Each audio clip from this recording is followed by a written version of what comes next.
before we done it, like a few months ago, and it was just such a good feeling throughout the tournament. And Serena did little bits. I remember after the first game, I didn't play a large part in the tournament. I was coming on a couple of games, so I could kind of enjoy it a little bit more in terms of the occasion. And I remember after the first game, she was like, get round the fans, like we were dancing, we were singing, and I remember thinking, God, we're getting carried away, it's the first game and all this, but her thing was, let's get the fans on our side, and it was really clever because for years I've been like, don't play to the occasion, stay focused, concentrate on what you're doing, but there was just little things that she did. It was just such a good feeling. Obviously it was at home and everything else, and it was just the most incredible journey. Excellent. And worst memory? Worst memory, so playing for Team GB in the Olympics, so I did the 2012 Olympics and then did the Tokyo ones, but it was in COVID times, and when I look back on that team that we had, obviously it's the Olympics, so you can have Scottish players, Welsh players, and we had like Kim Little, Caroline Weir, and when I look at the team that we had, my biggest regret is that we didn't go out and win gold, but it was in COVID times, we were in Tokyo, this fantastic place, we literally were not allowed outside the hotel room, like when you take hotel rooms, it's a lot of time to spend, only on the pitch, 90 minutes, we were just in these dark corridors, just sitting there. And I really believe if it wasn't in COVID times and we got to experience the tournament a little bit more. I remember going to the security guard one day, I gave him 2 signed shirts just so I could sit on his balcony, which sounds really weird. No, I've just said it, but just to get some fresh air, you weren't allowed outside. So I think that's a really big regret of mine, because I look at them players, hopefully Kim Little, Caroline Weir, I know Kim's retired from Scotland, but will she come back if Team GB get these Olympics? But I would have loved for them to have got some international success as well. So yeah, that's probably a bit of a regret, because we had the team to do it. Good stuff. Righty. No way I could pick this. Best has probably got the coming off the bench and scoring against Poland on the round. I think Rome qualifying for the World Cup in 1990 and playing at it's the best 9 years for one of the players. There's a lot of press leading up to it saying, he's not good enough to hold it up, he won't be able to do this, and I've been playing against Dean and Cannavaro and those kind of guys, and so that was great. But the goal against Poland was like an outpouring of emotion once I scored, because people singing, you never score for England, you're not good enough to play for England, you shouldn't be playing. And so why did you get that? I don't know, because I think I played a game early in my tenure with Graham Taylor in Norway, and I missed 2 great chances. And we know the great strikers that was getting ready to come and we were on their way and we were already there. And I thought, I missed my opportunity. And I think I might have been at Palace at the time. And so I thought, oh gosh, it's done. So every time I played, I missed really easy chances and stuff like that. And I thought, well, it's down to fucking cow! And so I kind of blamed Graham Taylor a lot for that. But then when I went to Arsenal and I was flying, I think the biggest point was let's get this over. Getting into the team squad. But I was going to Arsenal. People saying, let's see how he goes when he gets to Arsenal. Let's see if he can play at top of that stage. Because they were champions twice out of the last 3 years. This was all mine. And I ended up winning the to go to Sweden. And essentially in 1990 when I came on in the FA Cup final, scored 2 goals against Man United. I was meant to be going to the World Cup, like Bobby Robson was going to take me, so I missed out on 1990 because I didn't think that I was going to be fit enough, because my leg had just come back from 2 broken legs that season. So I missed the 1990. I didn't get picked in 92. You know what I mean? 94, we didn't qualify. 96, Venables phoned me up and said, listen, I know that you scored goals in finals. I know you can come in the game in that situation. I know you scored the goal, came from the bench, you scored the first goal for England. I'll be so worried about you. Okay, watch the 96, and all the time, having all these problems with Rio that season, thinking I've just got to stay in the team so I can make sure I get into the Euro 96. It's at home, it's in England, it's supposed to be coming home, and I'm thinking I'm at least going to be on the bench. And I played in all the games up to it before they went to Hong Kong. call. It was just John got I didn't get the call to come in, and that was it. Team was picked. So I think my best one was obviously the goal. My worst moment is watching, and the moment distills down to, remember the substitutes that came. Remember Gazza's miss. You know, I think Darren Anton had a miss like that. Yeah, and I remember Oliver Bierhoff. I look at Oliver Bierhoff, who literally he's taken my dream. Because my dream was all that season. All I'm thinking about is being in the squad, to be on the bench, to maybe come off and do that. And I always thought to myself, this is my destiny. It's my destiny to be. We had Les on the bench. Les and Robbie Fowler, who never played a minute. I got something on Never played a minute. So it was really strange and hard to be something because Venables said that. Got him. Caught him sleeping, coach.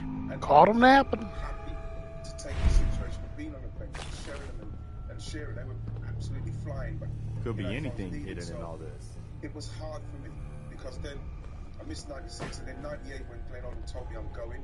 Noticed that I think I was in before, obviously before Gazza went in and everything went crazy with Gazza. And he said, you're going. So I'm going to play you and Michael Owen. I'm going to play you the first half. I'll bring Michael on in the second half against Morocco. And, you know what I mean? Then I done my hamstring in the 35th minute. And like, so I've missed all the tournaments. I've missed them all, 1992, 94, 96, and then 98. Everything I've missed. And it's something that I honestly, I can't rest on it. It's something I can't take because I can't believe I wasn't good enough to be in a tournament or go to a World Cup and play and do something. And you were a player that actually, I mean, I say this, you play that absolutely loved England, playing for England. I was really think when you play, I remember you obviously I was on the bench when you were in the role now, you were so emotional that night, and I couldn't get emotional like that at United, let alone playing for England, but you were so emotional. The thing is, Gal, because like England was the be all and end all for me to play for, you know, obviously people are offering you Jamaica or stuff like this and that, but I never had it in my mind to be playing for anyone else to try and get into the England squad. You know what I mean? I remember playing a league game with Brian Robson against Algeria, and that was easily one of the best nights of my life. You know what I mean? If I never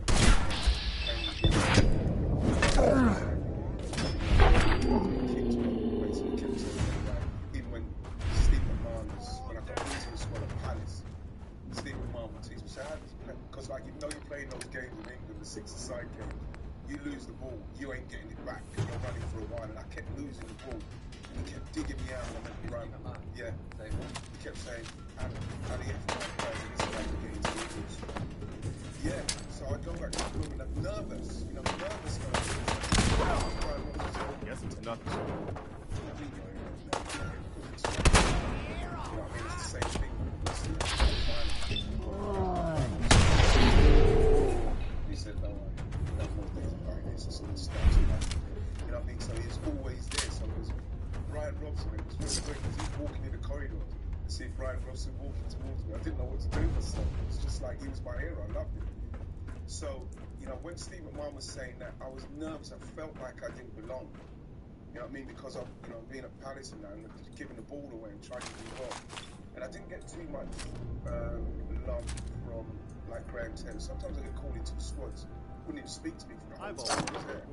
And, you know, I was scoring goals. So I felt just felt like humiliated. You know what I mean? The press, I never got any backing from the press in respect to how comes he's scoring so many goals, he's not getting a chance. But I already in my mind accepted that I'm going to be a substitute in this team, and I'm happy with that. So, you know, so to end up, you know, like England, 96, it was my destiny to probably come on and score a goal in there. I totally believe nothing to tell me how emotional I was with 98. Because, again, oh shit. Playing in there, you know, knowing how Glenn Hunt gave me the opportunity, he literally brought me back into the squad straight after Venables left. He brought me straight back in, which was really tough for me because I knew I was good enough to be there. And I wanted to be there. We should have won it. Should have won that. 98? Yeah, 96. 96, definitely. 96 should have won it. And so Glenn Hunt to bring me back and playing that game, you know, hitting the post like that. Remember hitting the post? You know, I remember playing against Cannavaro and Maldini and Costa Curta. And playing against Cannavaro. But it was like 4 players that I remember being on the pitch and I'm saying, that's Paolo Maldini standing there. I've got to try and go and close him down, Cannavaro. And so you're playing it. So then when we ended up you know, qualifying. But the emotion just totally took me over. I remember Robbie Fowler came over, and like I was down like that, and he came over to look at me. When I looked up, my face was contorted with like crying. I was like, and he said, "What the fuck's wrong with you?" Going down. So that's why, you know, when you play, it does so much. We can watch the games, doing the tournaments. It means so much. I'm living it. I'm actually living it. And so, again, you know, to get the Going down. I remember playing on the England because obviously he sent me over. You know, he wanted me to come back after that, and that's the first time I started doing TV. But I said, I can't be amongst it right now. But I remember saying to him, you know something, it's just not meant to be. Something like my mum sometimes things are just not meant to be. And I remember in the moment when he said, because obviously they're getting ready to go, you know what I mean, to France and that, and then I was getting ready to come back to England on the... Don't think I can pick this. On the plane. I remember I came back down an advert, cashing on the fact I didn't make it, but like, I remember saying to him, and it was really kind of nice and philosophical and beautiful. He said, you know what, things happen how they happen. You know what I mean? You played your part, again, I said, so, you know what I mean? But like, it was, again, my England career, like 33 caps and 9 goals. I know 4 was against San Marino, but nothing could like, kind of like substitute the feeling of scoring. I remember the first time I went into the dressing room and like I was playing with Gazza and Lineker and Barnes, who scored the Queen, scored I think Robson. I can't remember who it was, but we just got back from the World Cup 1990. I got into that squad and I was playing against them. I remember I went into the dressing room. I was number 9, and Gazza was 8, Lineker was 10, and I saw my boots under the number 9 shirt. It was like, honestly, I was overcome. And it was just as I was starting to feel the tears well up, Gazza went, "Oh, look at Ray, you're gonna cry." And it snapped me out, but like, it snapped me out, but like, it was like, it was the game where, I don't think I've ever played a game like it before or after. I felt like I was floating. It was freezing. It felt like I was floating. I couldn't do anything wrong. I was doing stuff. Lineker took one off my toes. You know what I mean? I could have got my goal, which at the time you didn't think how important it was. But if I got that goal, I would have been off the mark and then you could get going. But like in the end, you know what I mean? The way it's gone, I don't kind of regret it, but there's certain things that I just feel like I needed more support from people in respects of getting the chance. Gary, what's your best and worst moment? Now it's on. Every shot counts.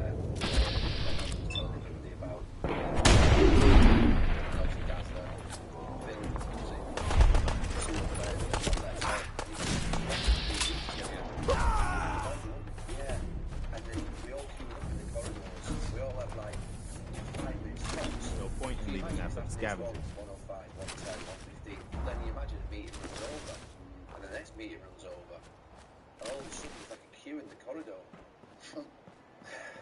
So we're all waiting there. You're being nervous, aren't you? It's horrible. It's horrible. And Well, it's been... 5 of us were being told, by the way. I mean, you must have had a feeling Hey, Carla. going to the end. You again. Look, I thought Phil had been told Carla. the day before by Back John again? Roman Time to do that you'll be business? all right. Actually, a couple of days before, you'll be all Let's right. see what you got. Here's what I got. Terrible management. So basically, when Phil went in, he came back to him. He was absolutely devastated, just broken. And I always remember seeing John the day after. Like John was a good guy, wasn't he? John Gorman, yeah. He was a good guy. And I remember saying to him, John, you told him he was in. He said, I'm sorry, son. He said he changed his mind. And he only went with one left back. It was Graham So, and he said that Rio would play left wing back. We played wing backs. So Rio was either left wing back if we were going defensive as left wing back, or Paul Merson if we were going attacking. So Phil was going to cover right wing back and left wing back, and he just went without him. That was devastating. But then Phil, I was in the room with Phil, with Scholes, and all of a sudden all hell broke loose. And Gaza, oh my God, I've never seen anything like it in my life. Honestly. The emotion, and I just it killed us there. Yeah. It teamed you, I think it killed us all there. Because Gaz was so popular. He was the energy. You don't bring Gaza to La Manga for 3 weeks and leave him out. You either leave him out to start with, or you put him in. Do you know what I mean? But the managers and type to have a look at him in the 3 weeks in the manga. And it was Gaza. I mean, you don't look at Gaza, do you? You know what I mean? Gaza was like. And what was he like in the manga, Gaza? He was being Gaza because remember he put curfews on everyone and Gaza. So what happened was that he was really good, Gaza, and then what happened was on the last night he gave us a night out, and the problem is he locked us in a bar, right? Do you remember it? Yeah. With a pianist. So the only person was basically like some bar staff and a pianist. I can rest easy knowing that Wolfgang is rotten in hell. Let's see what you have. All salvage, And Glenn came down but nothing's about, I'd junk. say 10:30, and the lads were well on the way. Martin Keown and some Danny boy. Gaza was singing. It was like we were on our way. Anyway, Alan Shearer, who was the captain, rung up to Glenn and said, "Look, can we go into the other bar, in the main bar in the manga? Because it's just we're all in there on our own." And he said no. So that went down like a lead balloon. So he came in, Glenn, with his staff, and all of a sudden it became a little bit like I felt it became a little bit moody. It was moody. And he sent Rio and Mike Lowe into bed. They were like 18, 19 at the time. What are you two still doing up? They were having a drink, to be fair, with everyone. He sent them to bed. And that, again, for me, my upbringing at United was everyone goes out, you go out together, you stay together. That was like a no-no. You know what I mean? I was 23 at the time. And, you know, you'd had enough nights out at United to how important they were. And he sent them both to bed, and I thought, oh, no, that's not going to work. So he said no to Alan Shearer. He'd said no, he'd sent the two lads to bed. No to the bar. And said no to the bar. So it was a bit of a strange atmosphere. And to be fair, we all got absolutely battered. We had that 10 days before the tournament. And he said, no, I can't afford to risk it because of the press. You won't believe it, the News of the World on the Sunday. The pianist sells a story. No way. The pianist sells a story of what we were doing, what we were drinking. So the one guy that was in there, we'd been better off with the pun, you know.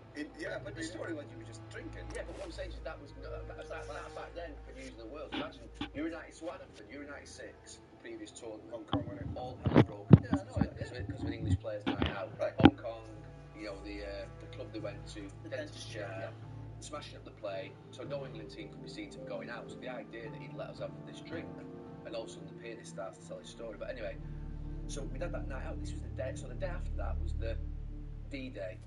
So everyone was obviously had a few drinks, everything like that.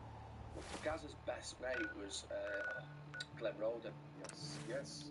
So Gaz's best mate from like 16, 17, 18 was Glenn Roden. Glenn Roden was one of Glenn Hoddle's assistants.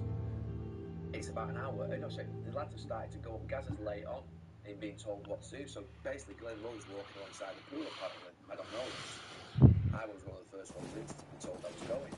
And apparently, Gazza looks at Glenn and says, "Everything all right, Glenn?" Glenn's looking at him properly. So Gazza jumps the queue, runs upstairs. I can rest easy knowing that Wolfgang is rotten in hell. Goes into the room, Thank you. And then that's where all hell breaks loose. Came out, Do you need smashed anything? the door.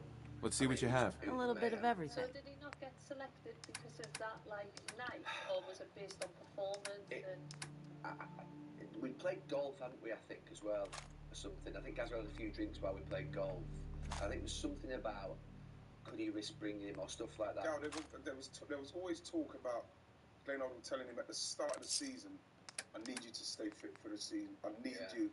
This is what I hear from the gaffer when I speak to, when the gaffer, when he talks about it, when he doesn't talk very frequently about it, but he said he talked to all the year about staying fit, we're going to need you and this and that. And I think that during that time, I don't think that he thought that he'd done everything he wanted to do so as he could stay fit. And then that last 3 weeks, like you said, why would you bring him for the 3 weeks, was probably the last 3 weeks where he's looking at him to see if he's going to be in the kind of condition that he would need him to be, because he's the leader of the team. He's the leader. So I remember Bobby Robson, the great Bobby Robson, saying, he's really called it on himself, Big Leonard, because he's literally left out the one world-class player properly is recognised. So it's going to be interesting to see how it went. So I think that he wasn't happy.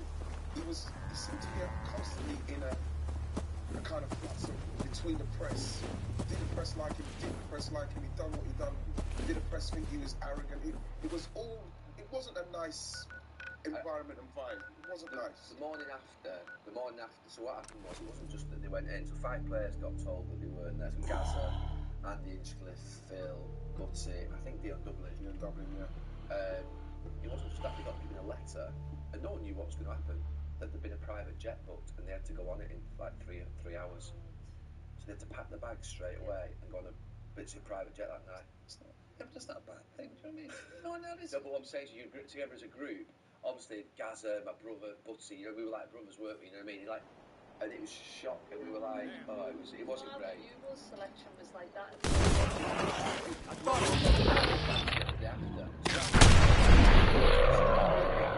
I'd be jumping back. I'm serious. You're on a road trip. Yeah, it was just, I mean, we trained the morning after, and it absolutely like, we left the house. Anyway, we went back all the rest of the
Right, we're going to go into the community question. This question still relates to international football, and it's, who is the best player you've ever swapped an international mementos, memorability that you brought in, Roy? Yeah. Which is nice for people. Yeah, so the chat about jersey, yeah. So this is that by the way, so the previous conversation you had with Jersey, talking about but Gary, you talking about club stuff. You have to swap an international football. You have to be good. that's a nice That's a World Cup. That's a World Cup. It's I'd be obviously to play against Patrick in the World Cup that time. That's gorgeous. Patrick always smells good, actually. It's on the jersey. 1948. Oh, is it? 1948. 2004. That's a good one. You swap international. Who was the best player you ever swapped with? I swapped with Gary, yes. Why were you against it at club level? Because you did, to be fair, used to bollock the lads if they swapped shirts. You don't have to exaggerate stuff about me. I don't bollock anyone for swapping jerseys. In your Champions League, you weren't happy. You used to be happy. Players like at the end of a game going, yeah, don't make a bit of a fuss about it. Maybe, yeah. Always swap jerseys. But I don't think I would. Did you ever hunt anybody down to? Obviously, I was right there with Carnival. I got Carnival. You have to. One player I ever hunted down. One player, Maldini. I went after the Italy game. I went into the dressing room saying, "Can I swap with you?" And he gave me his jersey. Yeah, listen, I'm not anti that, but sometimes it's good to swap. I always think that you swap against the player you're up against. Yes, not chasing. You know what I mean? Not chase. That's the bit I would have been slightly annoyed, but because it's you and it's Maldini, yeah, I'll let it go. So here we go. This is something that I don't know if people. No, you're talking about caps, yeah. So here we go. So for you, I was looking on football fans, big Irish football fans. That's your first cap, is it? So there you go. Roy's first international cap. Yeah, we used to get the same ones in blue. We used to get in blue. Red. We've got red one as well. We didn't used to get one for like every single game, and then the rules changed like after 5 years. We used to get one every game. Yeah, so I think they changed the women's, so that was the same as the men's. And there was just a knock on my door one day, and there was just 75 caps in a box. Wow. Alright, chill, alright, girl. I'm just only half of them. Won't be able to pick this. That is a proper flex, man. I love that. And just so we can show you a couple of things. That's a proper, yeah. You just flung this on the table. A Dutch shirt. The Brazilian. You're on the height. Obviously, that's a 94 World Cup. Yeah. The Dutch piece. Sweet. Yeah. No. Young. We're kicking up a lot of dust. Why don't you have them framed? Do you have shirts framed? No, I've not seen anything in this house. It's too much hassle, isn't it? Do you not have anything framed? It's in my United. Yeah. It's Nicola Bertie. Nicola Bertie. 94. Is that 94 or not? Yeah. 94. That was a We great. obviously ended up getting to the final. We were Great. Yeah, good player when he could play. Tottenham went to Tottenham. Yeah, went to Spurs. the big, yeah. Yeah, really big. I like that number. I like the way that number is on the back. It is, yeah. It's cool, isn't it? Am I the only one who brought Yeah. that? I didn't. Tell me. Nostalgia. No one Nostalgic. didn't tell me. They taught me. What do you do with all the, so you've got 161 caps? What do you do? Do you have them up in your house? Do you have them in frames? Do you have them... I've actually got them in like boxes at the minute, yeah. So I have got, when you get your 100th, it's a gold one. So got that in. Terminal's gotta be boxes, somewhere. and every game's written on there, so that's really, really special. I've got mine getting ready to, because I'm getting some stuff, I'm going to do some renovations soon, so I'm going to get mine in 33. Yeah. But at the moment they're in a nice box with plastic, so there's nothing out of the machine, no longer corroded. They're the most precious things I've got.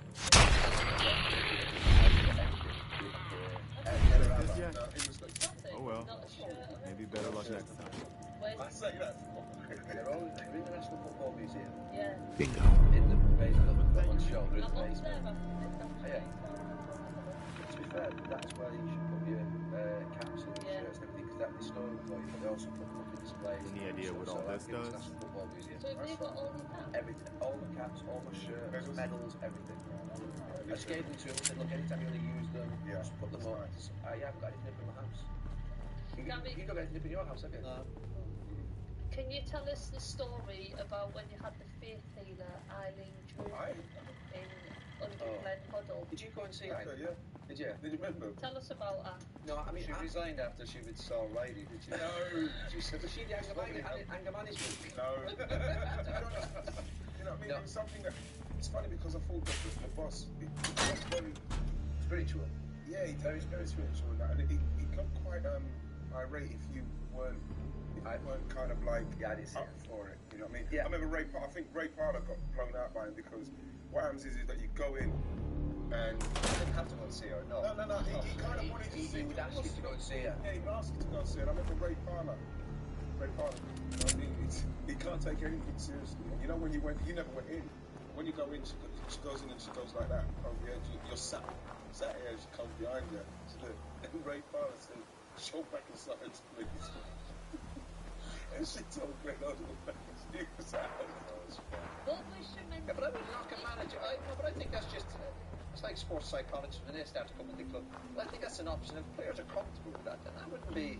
It was interesting. It was interesting. With the hands on your head. It was interesting. Energy. It's like the energy deal. It was energy. It was about energy. It was about energy. I mean, I Clearing the aura. at the time I said no. I remember him going over to Scholes. It was Scholes. He said that he had a problem with his back, and he said you should go and see Eileen. And Scholes said no, that's all right. I just don't want to. Again, that's fine also. But it's like when people start, again, sports psychologists, when we start to do yoga and football club, then you have to be open-minded. It suits your people. Oh, bottle cap mine? Are you serious? Wow. Wow. Fucking bottle cap mine, bro. Where the fuck is that? And you wonder why you get picked? No, we're talking about the early part of when you get picked. So the Tuesday, or maybe the Saturday or the Sunday. So we used to stay up till 3. Itzy was like on that Tomb Raider. So we'd be playing Tomb Raider all night, trying to find ways to get out of the bloody the caves and under the water and stuff. I used to love being with him. I love him. This is where we got really close. Good guy. I love him. Good there. It was going to be Dennis. It was really meant to be nice as well. Yeah. The perfect foil for you, Dennis, wasn't it? Yeah. It's a nice mix. Yeah, good, Dennis. No way I could pick this. Outside the car, from the north side, different kind of personalities, I suppose, different traits. That's where it was? You have to get on with your roommate though, don't you? Oh, we did get on. Oh, really? No, but it's quite an intense situation on camp if you're away for like 5-6 weeks international. Who was you with, Jill? Family Williams. Yeah. She was a good roommate, but I was really untidy, and she was really tidy. So I used to walk in my room, and she'd have all my clothes out, folded, and stuff like that. I had Bex to start with, then we were compatible in terms of cleanliness, but also sleeping times. He stayed up late, I went to bed early. Because he's on the phone with him. So I ended up with Phil. I mean, one of the best moments, just quickly before we move on from it, was when Incy, when Ben Owen came and knocked the door, told Incy for that the game in Rome that he's going to be captain. Yeah. I remember it was like he came back in and I've never seen him like that before. Very emotional, and then he said, "I'm captain." And then That was fucking close. It was so funny, but like it was like you know Incy, not a very emotional guy in respect of showing any kind of emotion, but like when he was told that was a beautiful moment, I felt very privileged in that respect. It's a good thing with Dennis. Dennis was quite. We were ever late for the bus, so we did night out, and up to no good. Dennis used to go mad at me. Dennis would be like kind of giving out to me if we were late for the bus. Dennis never go. He'd be having to go if I didn't kind of. I think we were late a couple of times for a flight pre-season where I didn't have United. Yeah, but we'd had a late night out. Yeah. I think the physio came up and called us, but called me, and I went back to sleep. And when we got on the bus, the manager was going mad. And I remember the physio then said, "Oh, I went up to your rooms," and Dennis went, "Well, we didn't hear you." He went, "No," he said, "I spoke to Ryan." I said, "But Ryan went back to sleep," and he was like, don't call him. Dennis, so straight down the middle. It was brilliant. Dennis used the head we had ever laced. We've talked about going out on the night out a little bit in the last half an hour or so, but Marcus Rashford went out. One of the questions here is that Marcus Rashford went out after the Derby game a couple of weeks ago now. United used to be in a bad day, and he goes out for a family birthday party. What the hell was that? I thought, my view on it was at the time that I felt as though be smart, probably choose a better decision, could you move it to your house or do something whereby, that was my view on it, don't get caught type thing, celebrate your birthday. What would your view on it be? I think you're human and you want to share your birthday on the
Next question.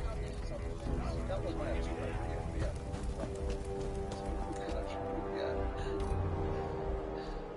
Hypothetically, would Pep get something out of Manchester United side? So would Pep be successful at Manchester United? Would he be successful at Manchester United? It's hypothetical. That yes or no answer.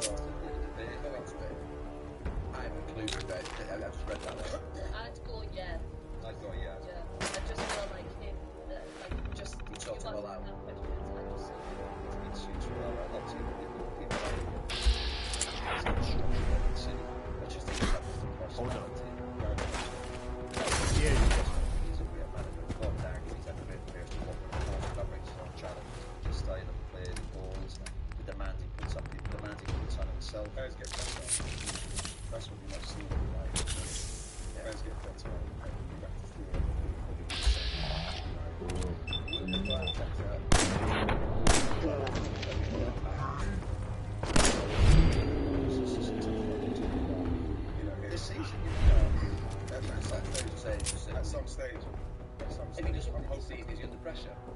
I don't think so. No. Well, and it's going to depend on the manner, isn't it? The manner. He's making decisions today. You know, he's brought the goalkeeper. You know what I mean? It's, you know, people are questioning his some of his signings. I think that he's somebody that's very tunnel vision in what he wants to do. He looks like somebody that when he sees what he's going to go for what he's trying to do. And I think he'll probably be judged at the end of the season if he can do it. But I feel that to try and chase down Manchester City with what they're doing, the margins, what they're trying to gain, are very, very tough. It's going to be tough for anybody to try and do it, let alone Newcastle. You know what I mean? You know, right, we all talk trying to close Man City, but I think the challenge for them is some of these teams, including, you know, it's what's going on around them. Yeah. Whether it be Liverpool, Newcastle, it needs to be a Villa. concern from everybody. It's a challenge that I think Arsenal and United have to worry about. We've never wanted City to return. I think Arsenal will win the league. The reason I say that, This season, you mean? Yeah, I think starting like this, I think the football will come. I think the football we saw last season will come this season. In fact, they started a little bit slower. I don't think it's a bad thing. Just sat there and packing it behind. I think Liverpool more in that vibe. No, I don't think Liverpool. I don't know. Look, no, I'm worried about Arsenal centre forward. That does worry me. I like Nketiah and Jesus, but for me, they're a number 2 and 3. They need a number 1. But I do think that when the football comes, it could come after Christmas at March, which is the right time. It could be the opposite of last season. It could be a bit of a stuttery start and then finish strong. That's what they need to do. Also because like, they get down to that crux end, you know, that crux end where City last season, then bam, yeah. You don't lose the form at the end of this season. You want to be game. Like Arsenal, City, and I actually it's news about them. Stuff like that. I think that's what's going to you need a team that I think I got opening fire. So it's not just like when Liverpool chased him down, when Liverpool went, please Liverpool, hell no. and then if Liverpool don't, everybody's got nothing to try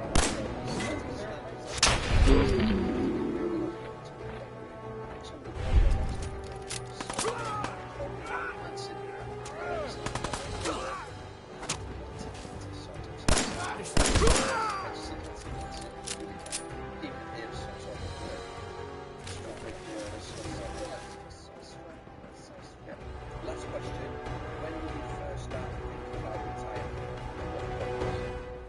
Obviously, we know. Tell us when you all retired, and then tell us when the first point that you thought about retirement. Probably for me is when Nicolas Anelka started playing in that first game. It was like watching Ronaldo. It's like Ronaldo turned back, and you saw that. What would I be? 32, and I said my time is short. I could see that he was unbelievable. You know, and that's when you finish training. You see him do. But that wasn't the end of your career. That was Yeah, but You want to talk about retirement then? Oh yeah. No, but the thing is, you say retirement. So when you first start thinking about retirement, It would have been probably then. It would have been then because you thought, because like you're looking at him and I'm thinking I wanted to retire at Arsenal. Don't get me wrong. And when he came, I knew I was going to be leaving at some stage. It's not going to be long. You know, I think he came at 17. I'm saying, well, number 2, I'll probably get rid. That's what you're starting to think in your head. So it's when I started to see him do some stuff, and I couldn't find many faults with him at 17. So, you know what I mean?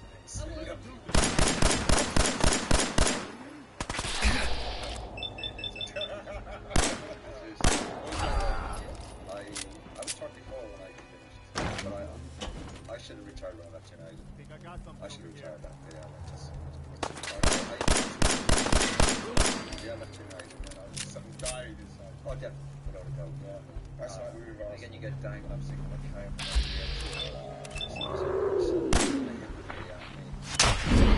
Training. That's the end of the season. I tore my hamstring 2 or 3 times. So I'm commute. I'm staying a couple of nights. Turned to 4. But I remember I was still at a year left. Especially if he said, listen, we'll not be much damage. So I'll be here. But he's talking about, obviously, when I retire, but the beauty is when I rank, I'm not a ring card track, I'm doing it with family and when I rank it, I still have a year left, so I'm kind of embarrassed myself. I was going to do the business. That's it, I'm finished. Sleep before I rank. As soon as I put 4 rank, no hesitation, no. I would say relief. Something lifted off me when I was relieved. Was it? When I retired.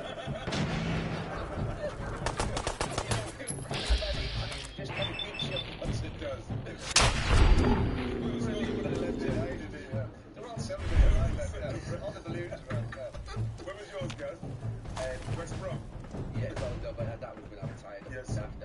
I got injured in 2007, and I missed the whole of the championship in 2008. Let's get this over That was with. the point where I felt like I was going to retire because I was still 33. It was when I came back, and you mentioned an Elko, and I felt like I was out for like 8 months. I felt like the game had moved on, and it was when Cristiano, Rooney, all them were playing, and I thought, oh, you're injured now. Take care of your gun. So I It'll got take. months, like loads of problems with it, but that's like those calves. Yes.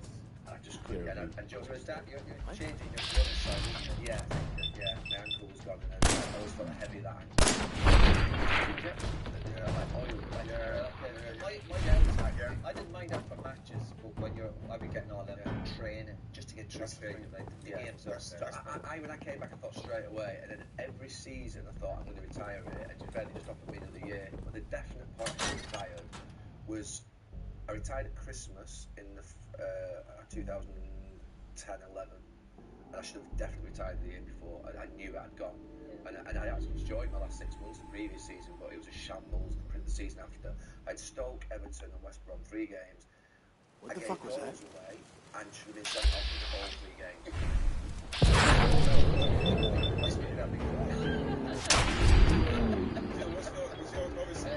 No, just like I always thought these mine's very similar. Like when I left the city, I wasn't involved in the last bit, and I pushed the 2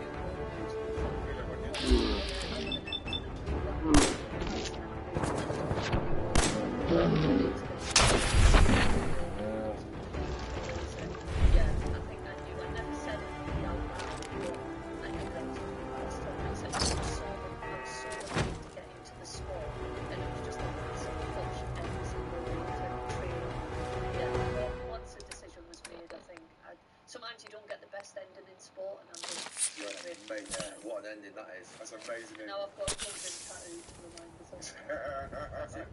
Well, it's half cat, half dog. No, it's meant to be a lioness. The date of Wembley. So yeah. Well, that's a great ending to the show. Beautiful. Thanks for that, Gio. It's a great ending to Stick to Football. Right. Finished. Right. See you later, Gary. Right, see, well done. Been for 24 hours. Bring carried it back. Brilliant. I felt like I was going to cry there. I was going to burst into tears.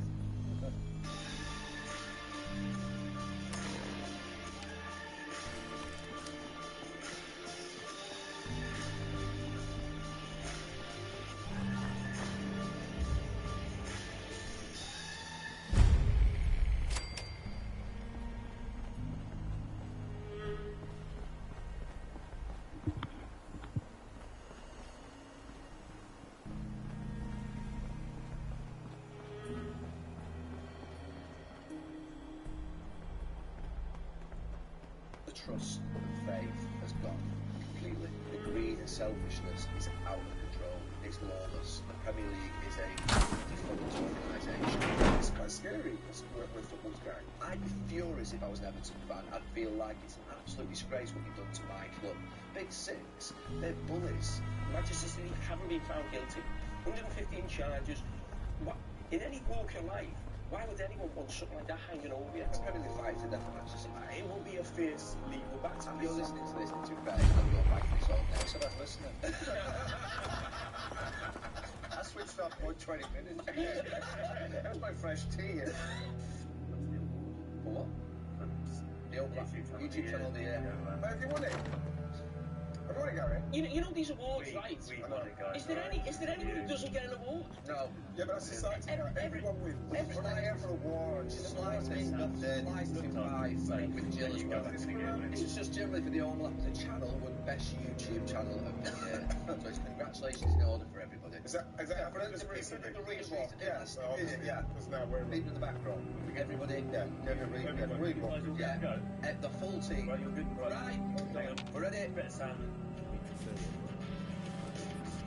Welcome to Stick to Football, brought to you by Skybet, and this week I'm joined by Jamie Carragher, Ian Wright and Roy Keane. Jill's away this week and we're going to be concentrating mainly on Everton and your questions.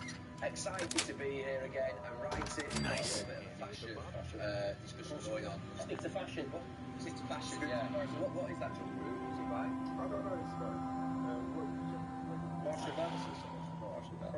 Skiing. I only buy stuff that everybody can buy. I just look great. What can I do?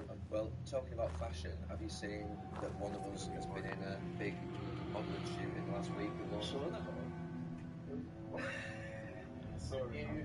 The new Adidas collection. What did you make of that, Ian? You on the top? I loved it. It was awesome from Daddy.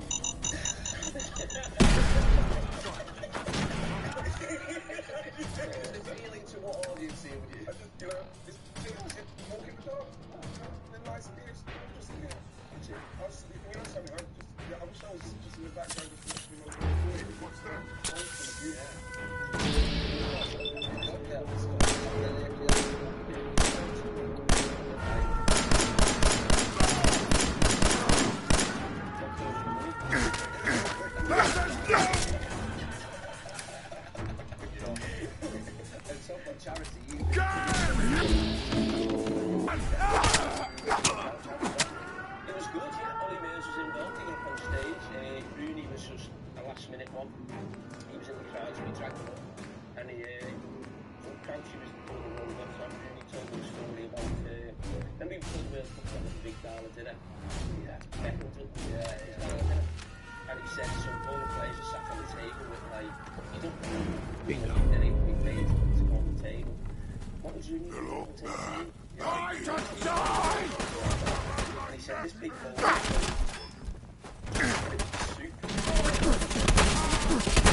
And so you, Ian, last night, you didn't go down to Roy's house, which is a pretty rare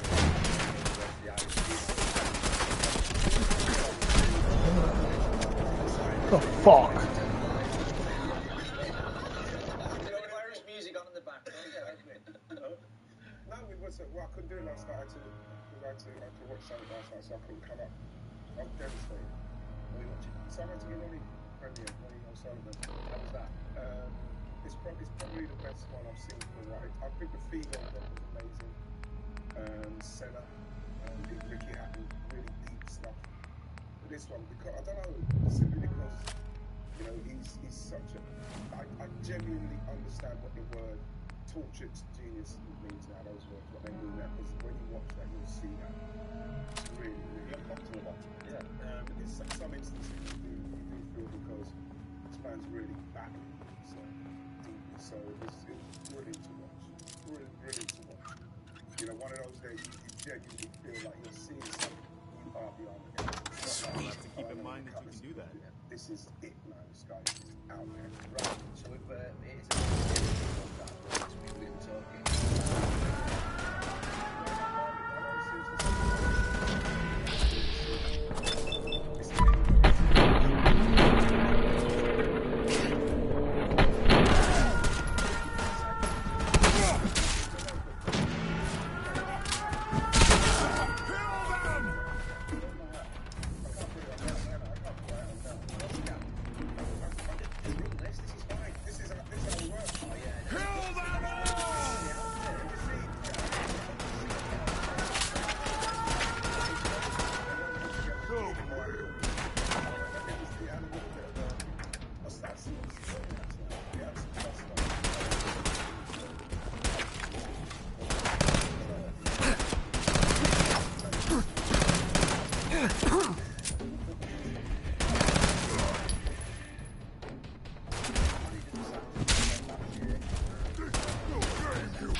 You gotta be fucking kidding me.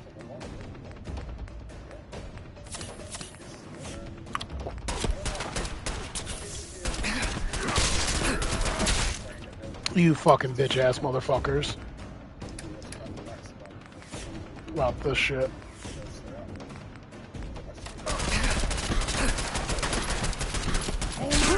Fucking shoot it! No ammo. Fuck! I don't think these are afraid of relegation because if they go down, because they're getting right in coverage, then they'll go and then they'll go down, then they'll come up and the promoted team, I don't think they're, I think Sheffield United would be nearly expected.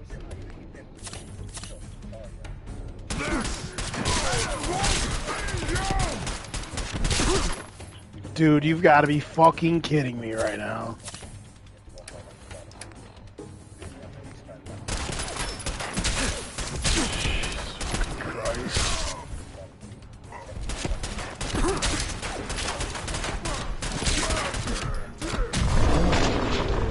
Fuck you. I like that. Trying not to be disrespectful to the teams who've come up, but I think there probably is a feeling in the Premier League that those three teams who've come up found it really difficult, and even if you're something down there at this moment, you'll get back here next year. But no, but you'll also be fine. I think most people feel like they're going to finish it well. How many points are they doing this season? I think we have 30 points. I think we've got a good chance of staying up. I'm not quite sure the three promoted teams, and maybe you put Bournemouth in there, but they'll get too many more than 30. Yeah, they're up against but like they full of like depends. Forest, are they too far away? They're not. They'll Forest but they're still. Yeah, it's not. You look at all these teams. Everton stay up, Forest will stay up. If Everton 10 points and stay up, that tells you where the league's at. Exactly. Well, we're going to bring in a man, David Ormsby, to join us, who's going to talk a little bit in detail about the charges ahead of something back guilty of. Jesus fuck.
So we can't look back to the past and say what. What I'm saying is that's frustration from Everton. I think the thing that frustration from Everton and its supporters is it's not a question of are they guilty or Everton knows that Everton admit that they're guilty. It's the fact that 10 points just seems so strong for this. So I understand Everton supporters' frustration, maybe Sean Dyche and the players. But I've said on the old one before, a couple of years ago, I say this country. And then you just look at the books. Literally 20 million euros in this day and age. You think the transfer fees, the agent fees, the money, it doesn't seem a lot. But on the flip side, how about Everton when whoever's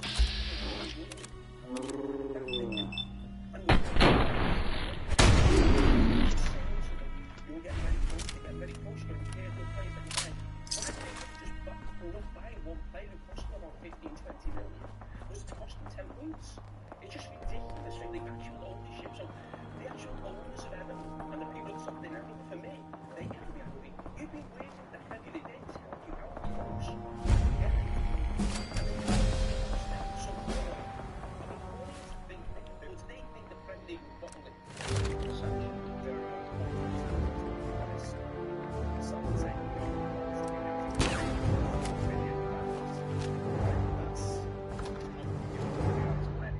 Then there's a school of thought that how are you meant to compete with the biggest clubs if you're not allowed to spend and invest?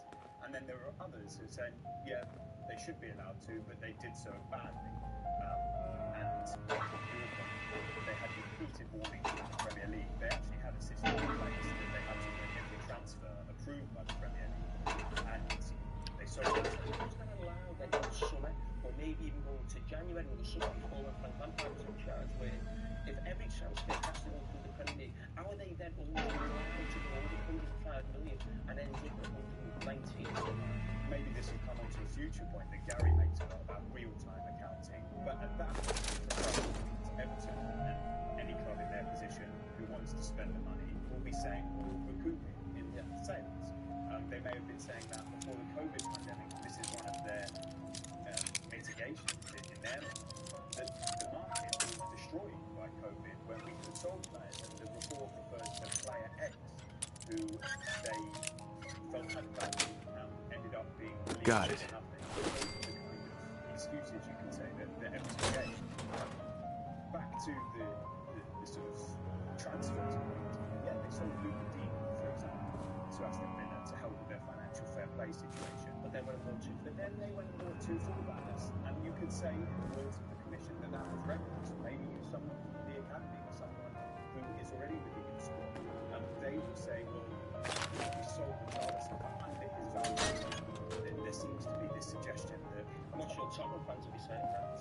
Well, Tottenham feel furious at the idea that they can change Everton. Their role is to negotiate the best deal for them. And I think Everton's situation then serves as a bit of a warning for what might come for other clubs too, because the Premier League can't get tough on one club and not others. We must talk about the fact that the cases involving Manchester City and Chelsea are not the same as Everton's. So everybody's saying, well, that means that Manchester City will be relegated if found guilty. I don't know, because they're not charged with the same things. It's 115. Look at 115 different charges. We don't know how charges. Yeah, but could Everton just hold their hands up and take the medicine? I know that's extreme, 10 points, but the thing's going to count to Everton. We all think it's football. They're simple enough to stay up. Their season to take them. Yeah, definitely. If you look at it, you think they've won 4 games, they'll have enough to stay up, and they've got a cup game coming up. Try and get a good factor back to the club and just take their medicine and have closure and move on and learn from their past mistakes. Roy, you make a point about why wouldn't they just take the punishment? Because the trust and the faith has gone completely, and the greed. I'm not going to say corruption, but I'm going to say the greed and selfishness is out of control. It's lawless. The Premier League is a defunct organisation because they basically got 20 clubs all voting with self-interest and with not the greater sort of game at heart. This has been for many, many years. Super League clubs, you mentioned it the other day, I think, that the Super League clubs were punished, six of them were trying to destroy, in essence, the whole European football. They were fined 23.5 million quid each, which is an absolute disgrace and a scandal for what they attempted to do.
jokes in. But it's not necessarily worked for him in terms of the goal that he set himself. So when I was reading about your calorie counting in your book Spoon Fed, I screenshotted it this morning and sent it to him. I said, you are a bullshitter. That's what I said in my message. And we had a good laugh about it this morning. But what is your view on calorie counting and this idea that we can weight loss or being healthy is just about having a calorie deficit? It's complete nonsense. Thank you. I'll clip that and send it to him. There's never been any long-term study showing that calorie counting is an effective way to lose weight or maintain weight loss after the first few weeks. So, yes, very strict calorie counting. If you deprive yourself for a few weeks, you will lose some weight. But even if you're successful, your body's evolutionary mechanisms will make you hungry and hungry every week you go without yourself. Energy, going to sort of shut down your metabolism slows down, so you're expending those calories. And inevitably, I'd say 95% of the calories to the basic if this style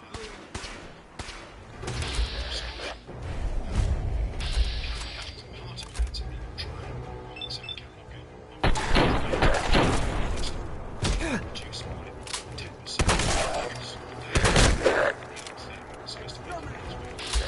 It's virtually impossible.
Hey.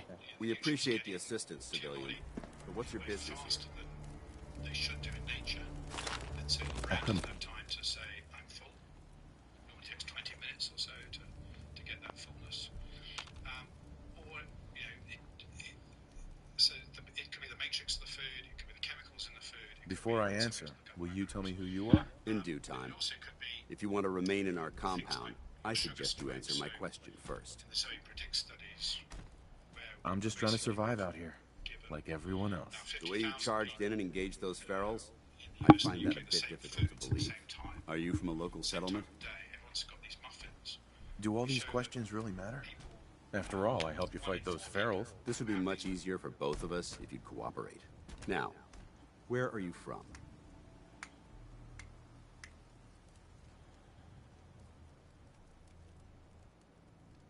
I'm from Vault 111. You're a vault dweller? Most people wouldn't admit to such a thing. I appreciate your honesty. If I appear suspicious, it's because our mission here has been difficult. Since the moment we arrived in the Commonwealth, we've been constantly under fire. If you want to continue pitching in, we could use an extra gun on our side. I want to help, but I don't like the secrecy. Who are you, really? Seems more than reasonable, if you really want our help. Very well. I'm Paladin Dance, Brotherhood of Steel. Over there is Scribe Halen and Knight Reese. We're on recon duty, but I'm down a man and our supplies are running low. I've been trying to send a distress call to my superiors, but the signal's too weak to reach them. Sir, if I may. Proceed, Halen. I've modified the radio tower on the roof of the police station, but I'm afraid it just isn't enough. What we need is something that will boost the signal. Our target is ArcJet Systems, and it contains the technology we need. The deep-range transmitter. We infiltrate the facility, secure the transmitter, and bring it back here. So what do you say? You willing to lend the Brotherhood of Steel a hand? Who are the Brotherhood of Steel? Our order seeks to understand the nature of technology. Its power, its meaning to us as humans. And we fight to secure that power from those who would abuse it. How did mankind abuse technology? Before the Great War, science and technology became more of a burden than a benefit. The atom bomb, bioengineered plague. We're here to make sure that never happens again.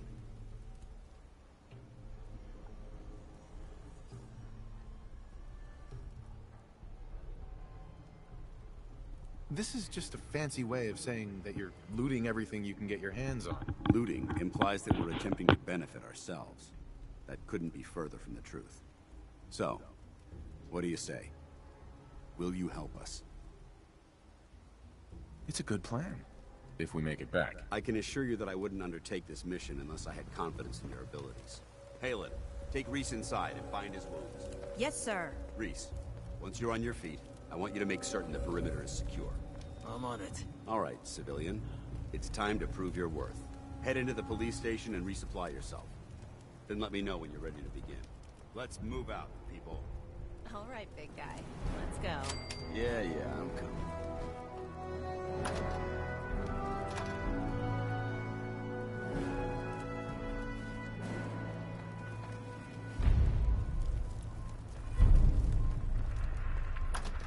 You better get a move on.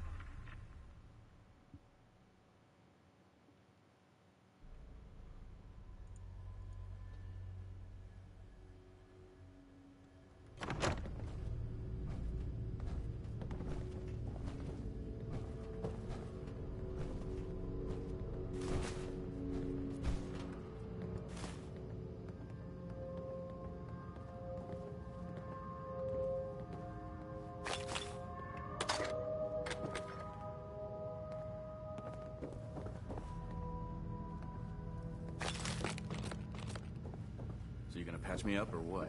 I don't know. Your prognosis looks pretty grim. Might be more humane to just take you out back and shoot you. You're all heart, Doc. Just quit squirming so I can get these bandages on.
thought I saw something.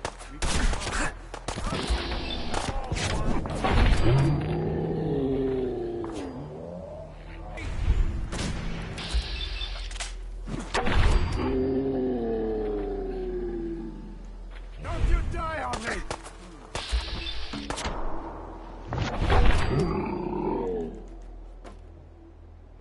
You're gonna be sick. Guess they aren't gonna need that anymore.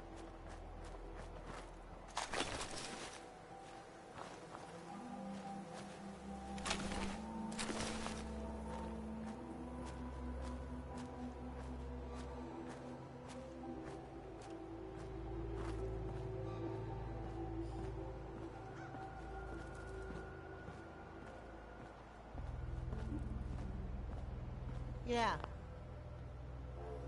Hey, Carla. Hey there. Trading? I'll take a look, sure. I got a little bit of everything.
Carla.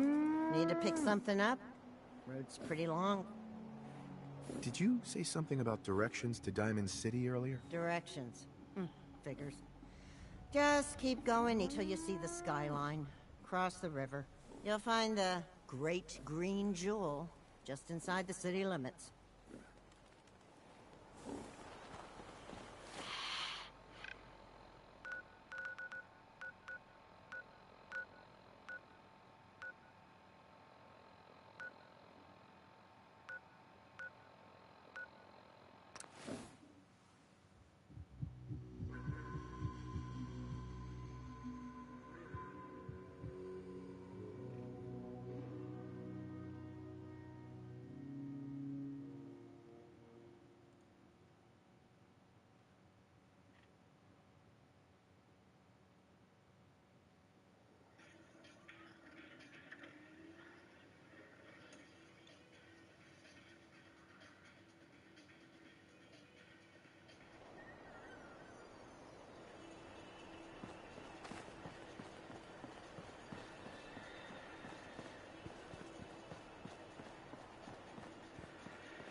return to Walter Mazzani this summer. The Italians made a big impact already. They go into this with back-to-back wins. And last time that was Manchester United. Monday night football coming tonight from the turf war. We watch first time in the top division, and it's live for Sky. Something's out.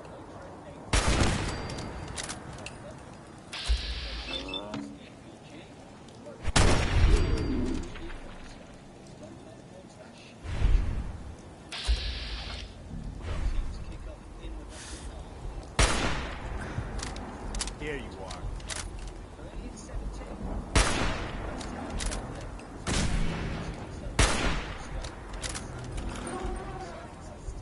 Another one for the Minutemen.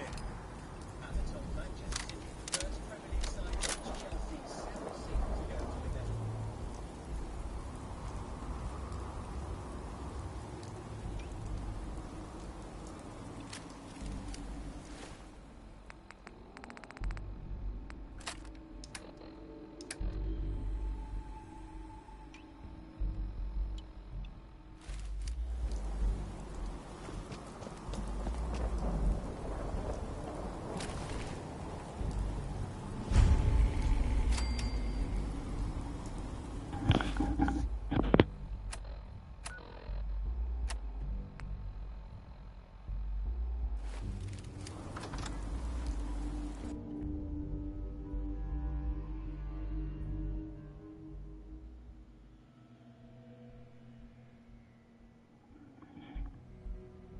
That was a good one. You have any more stories like that? How much time you got? Yeah, I have a few. A couple years back, before I met...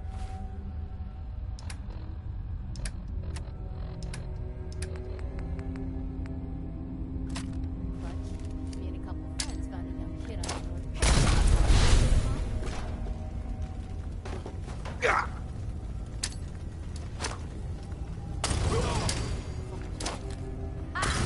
Found your sorry ass. I got something over here. It's called shooting straight, I knew rookie. Shoot. Nothing there now.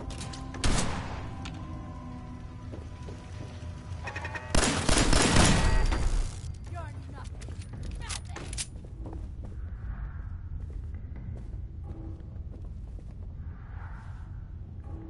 I must have a concussion. I'm fucking sick of this.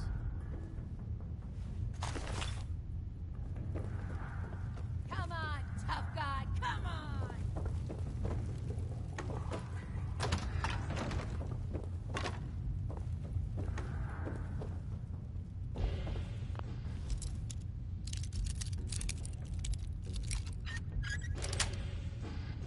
Yes.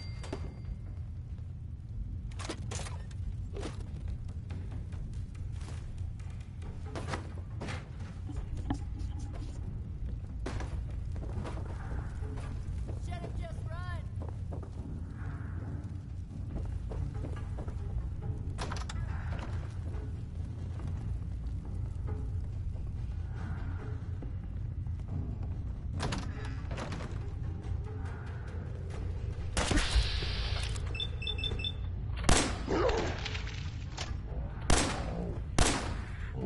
We're losing people.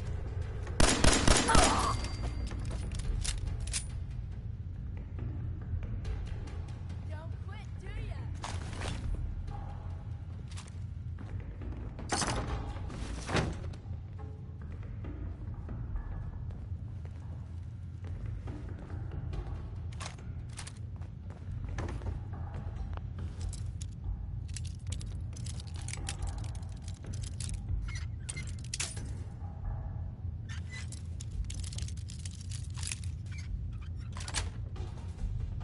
Nice.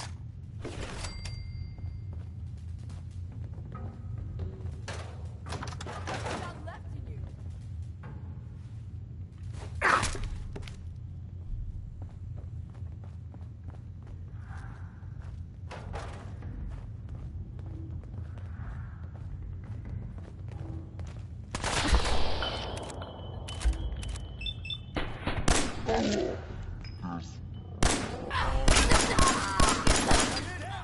Hear me?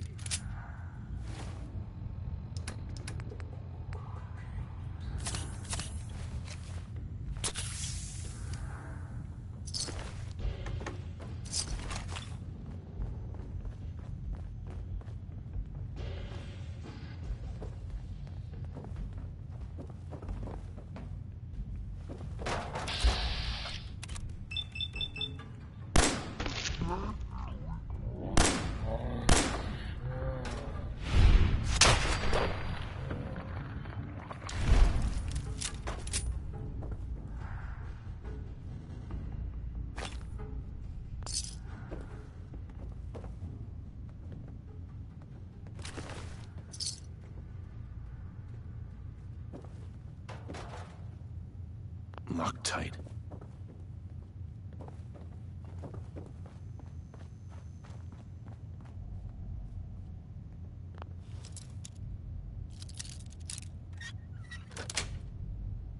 That's it.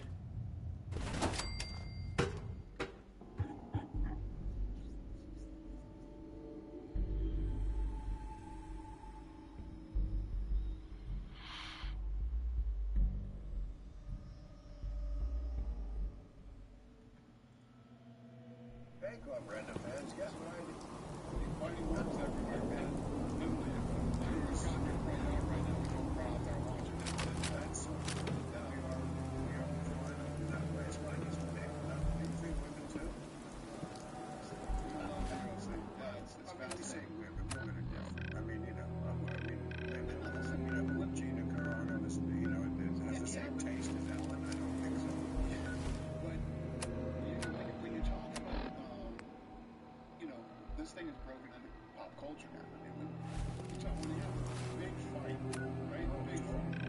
You have the right fight, the right place, at the right time, and now because of streaming, the world is watching. The world is literally watching. UFC 300 we just had this weekend, and you name it, man. I mean, from world leaders to celebs to sports stars to my real estate agent, the woman down in Southern California.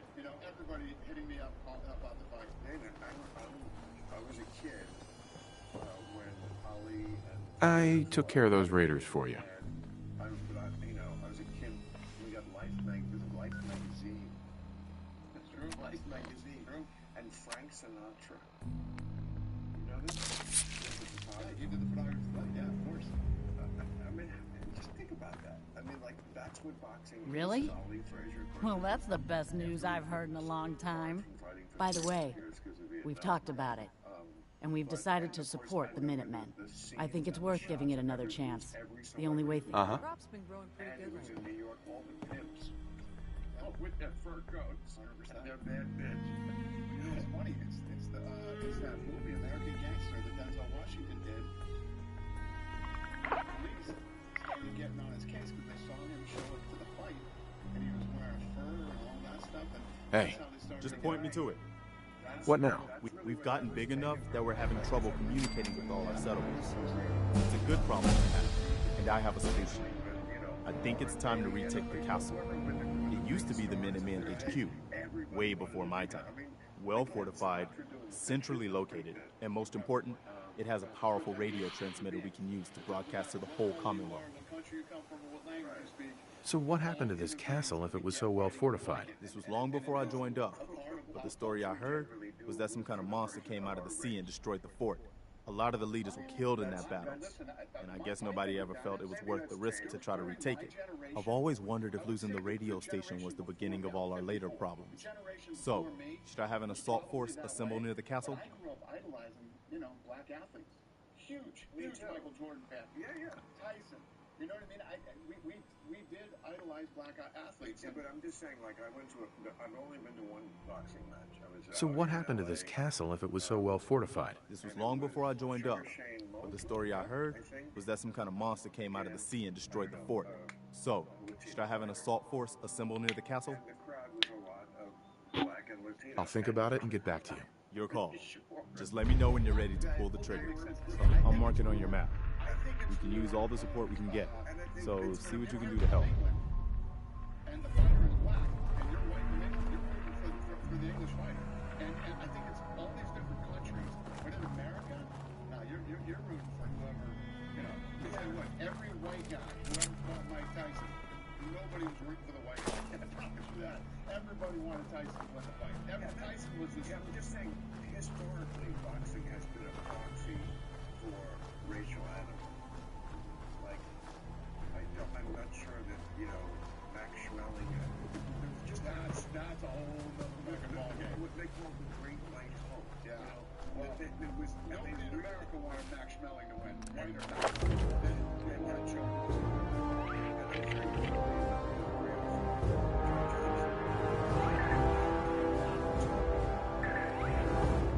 To do what he was doing in that era, didn't give a fuck, and paid the price. Yep. But you know, it was like white girls. 100% going every like I am just that was the whole thing about trafficking. That's where that started. Trafficking. When you really look at what the definition of trafficking is, if you could, they could get you for trafficking if you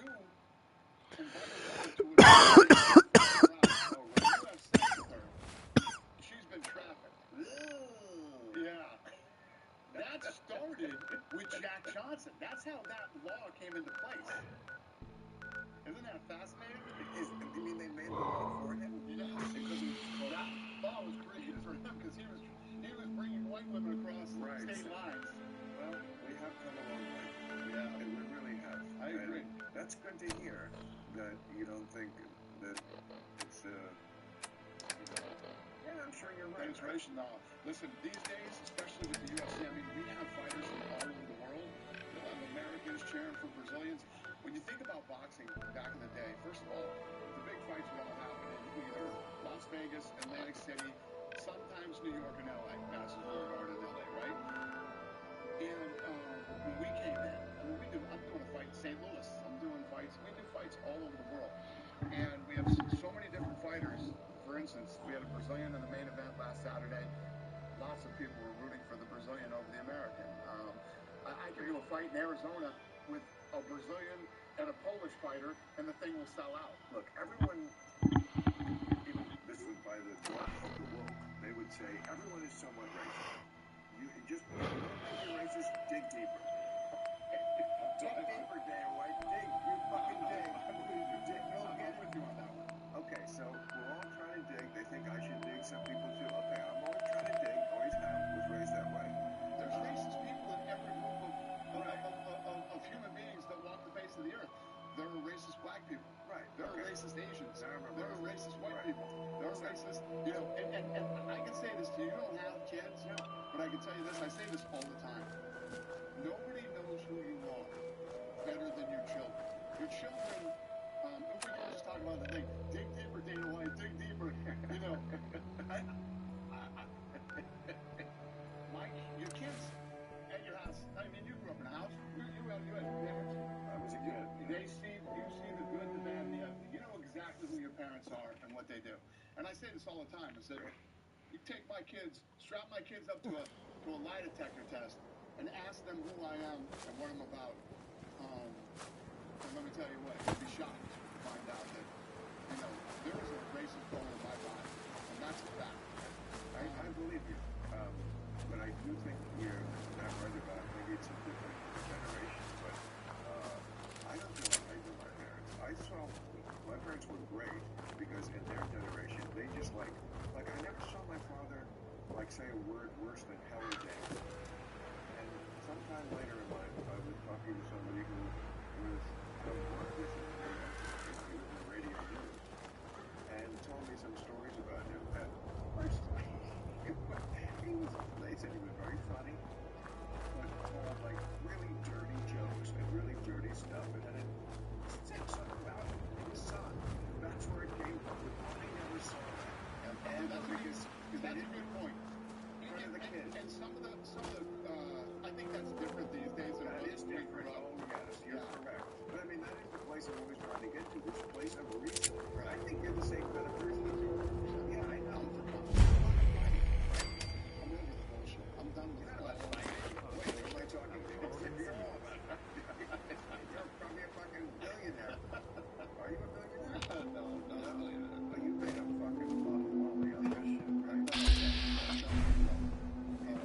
All quiet, General. In the press, do they ever, like, write what you're worth? Because I know they don't. They try to. They do. It's like, it's amazing. Like, they admit that they don't know how much you have. So they just make it up. They just pull it right out of your ass. Why do you say that? I saw this thing the other day. Sweet. It said something on Instagram. It was like, Dan White, 2,000 worth, you know, whatever. Then it goes to 93,000. Then it goes to... And it gets up to like 500 something million. That's it. Don't believe anything you fucking Nothing's getting by me. Locke's really strong. Must have been in the air when the war started. Everything What a way to go. today. It's like, I feel like the press is, the press that's dying. It's dying on the vine. John Jones got into some trouble here recently, and they said that, and probably the greatest fighter of all time, to be honest. John Jones? His name is John Jones. He's a heavyweight. And, give him that name? No. he literally, is always in trouble. Always has something going on, and got into trouble. NBC News put out a story that he was arrested. Nice. Never arrested. It's like, they don't even try anymore. What is this name? Trouble. So a drug testing company, we have all of our fights are drug tested. Fighters are drug tested. So the testing agents can show up at your house or wherever you are, and they have to know your whereabouts. Showed up, and she said that he Got the area covered. So then NBC News said that he was arrested, but never arrested. Now, back in the day, when you were dealing with the media, they would fact check, they would, you know, they wouldn't put out a story unless they knew it was absolutely true. Today it's more about being first than being right. And when, you know, obscure websites are doing it, or Instagram, you know, it's another story. It's the NBC News. Well, I mean, there is no difference really anymore, because a lot of the times when the press is what's on social media, I said that's a story. If 3 fucking morons on Twitter tweet something, it's like, as I said, 3 guys who live in their mother's basement, and they're saying something, and then, but if NBC News on that, then that's a story. You know, the standards, I mean, the nightly news, do you ever watch, I rarely see... Any deviation from standard operating procedures must be authorized by the director. Welcome to the General Atomics Galleria. You tough enough to take on the champ? Yes.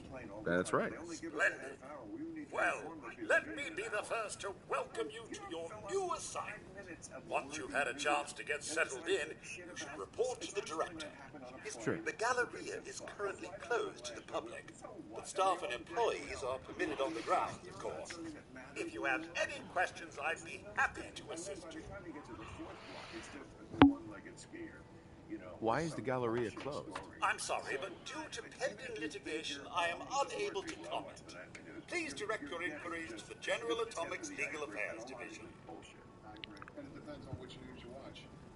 One news station caters to the people that want to hear what they want to hear. Who's the director? General Atomics' Patented Director Management System, DMS, is responsible for coordinating. The director allows the...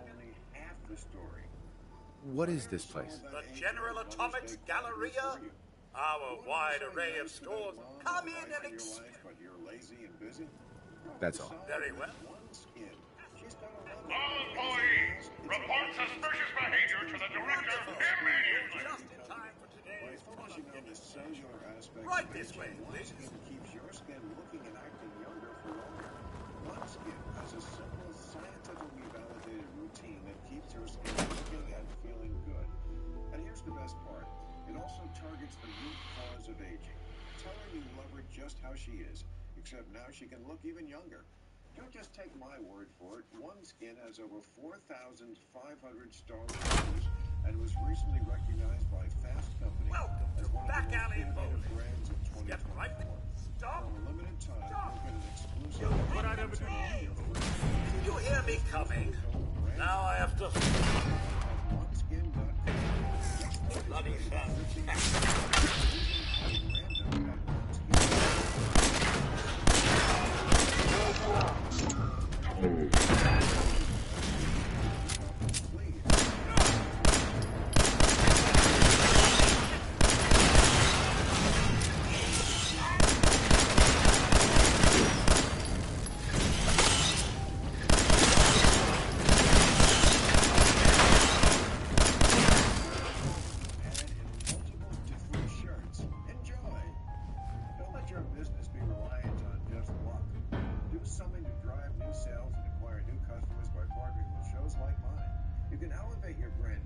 its face away from your competition while generating up to 9 times more leads.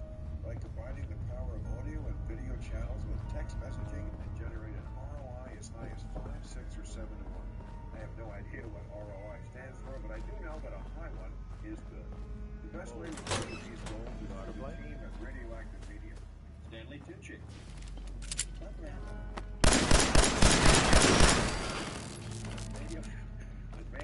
Anything useful? They can create a customizable campaign for your company's needs. Radioactive Media has an exclusive deal to promote your product or service on Club Random with me and save up to 50%. Just lock in your first campaign this year. To find out all the details and receive a few Club Random goodies thrown in, contact Radioactive Media. Don't leave your marketing club. Go to radioactivemedia.com or text the word random to 511-511. Security's too tight. Save up to 50% in 2021. Terms, conditions, message, and data rates may apply. Gen X? 54. That's Gen X, right. I call that the last sane generation. Yeah, I agree with you. Right, you were the last kids who were like sort of free range. Were you a free range kid? 100%. Meaning you I came and went to whatever we wanted to. In fact, single parent. Where'd you grow up? Boston. Boston and Vegas. So when I was in 5th grade, my mom, Vegas was paying nurses more than anywhere else in the country. My brother was a nurse? Yeah. Mine too. Oh, really? I was an Army nurse. World War II. So we went back in the car, moved to Vegas. Me and my sister, my mom and our dog. Drove across country and moved to Vegas. Moved to Vegas. Took us fit, huh? It really is. Yeah. Right. Well, it's the greatest thing that ever happened. I love that city. But I mean, you were able to like walk in the house, walk out of the house after school. Nobody like destroyed. Oh, no, it was always And she was nursing. So me and my sister were home alone. Boston, I'm guessing Catholic. Me too. Yeah. Oh. Well, I know. Listen, Did you love it as much as I did? Oh my God. That's why I'm so, not religious these days. Religionless? Yeah. Oh, thank you. Incredible documentary. Yeah, I watched it multiple times. Remember, the use of force against customers is strictly prohibited. Thank you. I'm glad I got to do that. Like, years later, back with Lionsgate at that moment. Be on the lookout for thieves, trespassers, and communists! Things you did at that time. I know. I wouldn't want to do that again. I mean, Jerusalem was under attack from Iran the other day. Yeah. Jerusalem. I know. It's like, what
there, stayed there for 20 years.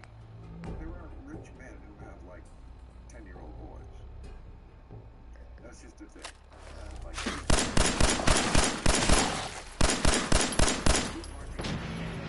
You really got your liberal eyes on the right prize here. Another change. They just fired all the missiles and missiles. Ran into good guys. You mean the Ayatollah? The fucking black party.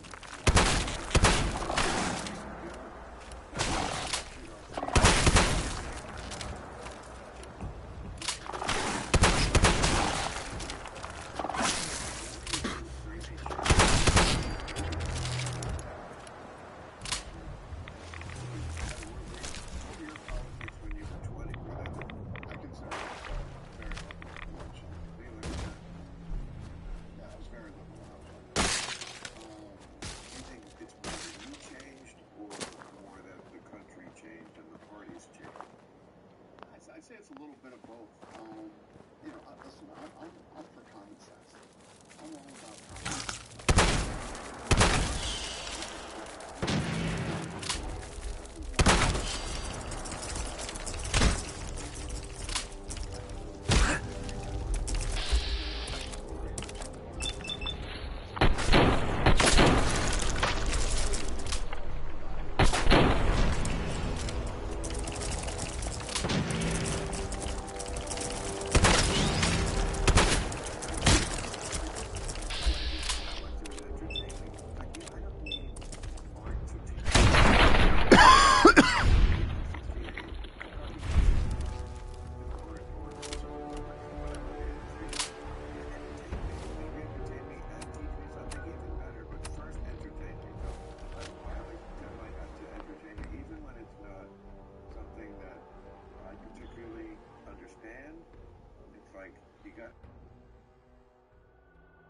In America, that means a lot because, you know, we have a lot of shitty things about us, but the one thing